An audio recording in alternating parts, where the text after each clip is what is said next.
अनेक वेळा आपण आपली प्रॉपर्टी पत्नीच्या नावावर घेतो किंवा पतीच्या नावावर घेतो आणि सगळे हप्ते मात्र एकच पार्टी भरते. असं बहुतांश वेळा पतीच्या बाबतीत बिचारे घडतं, कारण की तो प्रॉपर्टी घेताना प्रेमात असताना लाड स्वतःच्या बायकोच्या नावावर प्रॉपर्टी घेतो आणि नंतर वाद झाल्यावर विभक्त होताना घटस्फोट चालू असताना हा प्रश्न मात्र नेहमीच अनुत्तरित राहतो.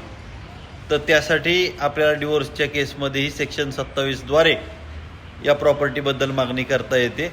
परंतु याबाबत निश्चिती होत नसल्याने माझा नेहमी प्रत्येकाला हाच सल्ला असतो की आपण सिव्हिल सूट फॉर डिक्लेरेशन याचा पर्याय स्वीकारावा आणि त्याद्वारे ही प्रॉपर्टी तुमची स्वतःची आहे, इतरांची नाही, तिची नाही, हे तुम्ही सिद्ध करण्यासाठी वेगळी केस मान्य न्यायालयात दाखल करा.